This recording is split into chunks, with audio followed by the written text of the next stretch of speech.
Hey, everybody, this is Elder Tamiko, and I want you to think on this. Listen, so many of you that know me know that I absolutely love a Seinfeld. I am a fan. I love his comedy, I love his style of comedy. He just makes me laugh. I absolutely love Seinfeld. I love his comedy. Years ago, back when DVDs were a thing, I remember receiving a full set as a Christmas gift of all the Seinfeld episodes. In our modern day and age and time, we're able to stream. I've watched the seasons over and over again. I never get tired of watching it. It still cracks me up. I still love watching Seinfeld. I even had the opportunity to travel and see him out of town. All right. Again, I love him. He's my favorite comedian.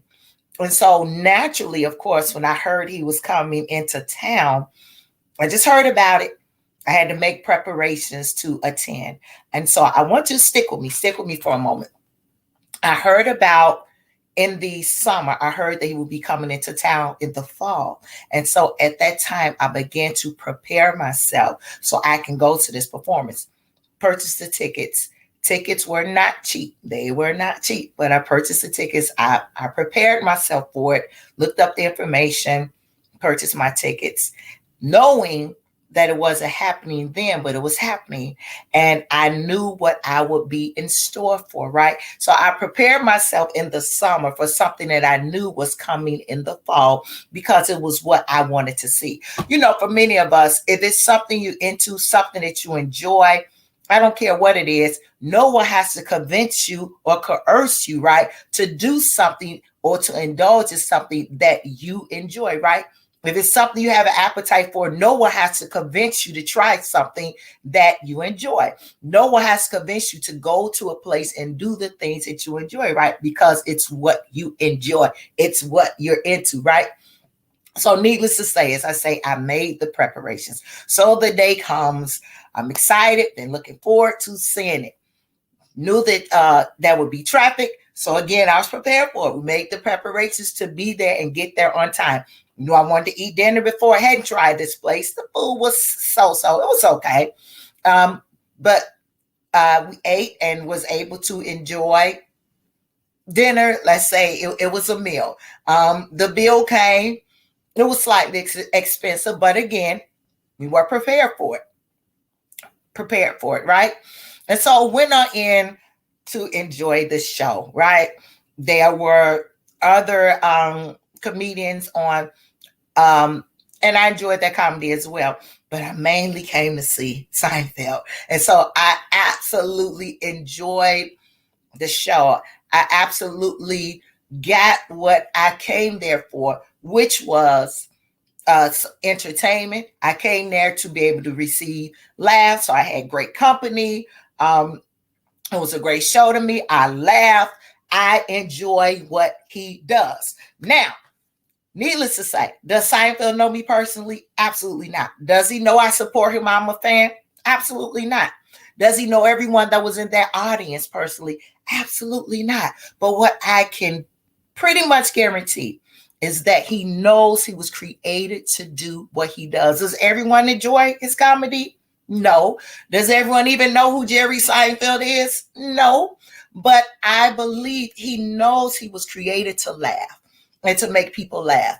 And the people that were there came to see him because they enjoy what he does. And so I want you all to know this. When you're in this thing called life, we're in this thing called life. Everyone may not get you. Everyone may not understand you. Everyone may not support you. Everyone may not know why you're doing the things that you do, but it's important that you know what you were called, created, and purposed to do. And also, get this, if those people, you may find people that say, oh, you're doing too much, that's too much. What's she doing? What he doing? Why have to be like that?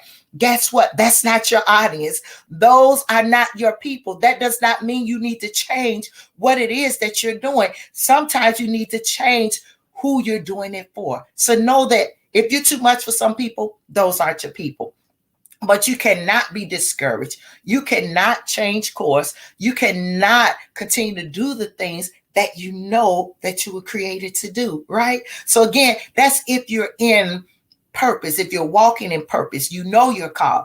And I'm glad to say, as for me, I know my purpose. I know my call. I know why I am here. And so even though I do it in different capacities, whether it be work, in ministry, in life, other interactions, I know without a shadow of a doubt that God created me to inspire, uplift, and empower.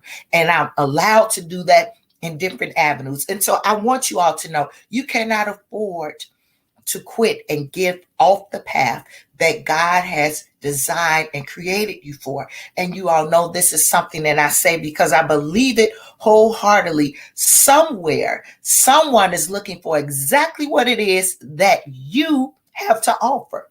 They're looking for exactly what it is that you have to offer. So you don't have to worry about somebody else is doing it, how many other people are doing it. They are not you. They're not you. You have to be determined and purpose within your heart and know that you are doing what God created you to do. Prepare yourself. Stay on the path that He's created you to do. And don't get frustrated. Don't get frustrated. Know the audience that God has called you to. Know the people that God has called you to. And I guarantee you, if you connect with the audience that God has called you to, someone is going to receive what they came into your space for. As I said, I enjoy Seinfeld. Everyone may not get him. Everyone doesn't understand his comedy, don't like his comedy, but I do. And so he's catering to his audience, which is me. I want you to continue to find the audience that's for you. Don't give up. Don't give up on the work. Don't give up on your business. Don't give up on your ministry. Don't give up on the call on your life. Whatever it is that you're in, if you know you heard God's voice and you know He said, hey, this is what you ought to be doing with your life. This is what I want you to do with the time I've placed you here, because you all know we only here. We got some time in between those dashes. It's a time to be born, and there's a time that we're all going to leave this earth. So what are we doing in between the dashes? And again, I just want you to take some time to think on that, because sometimes we get lost and we worry about the crowd. If this person doesn't get me, that person doesn't get me, they don't understand. You don't have to switch up what you're doing. Find the audience that God has called you to and continue to do the work that He's created you to do. Prepare yourself. Prepare yourself. And I want you to know, as I always says, it doesn't matter how long it takes. It doesn't matter how long it seems to be before it's coming to pass. God still has a wonderful plan for your life. This is Elder Tamiko. I just wanted to share that thought with you. Think on this. Somewhere, someone is looking for exactly what it is that you have to offer. Be blessed.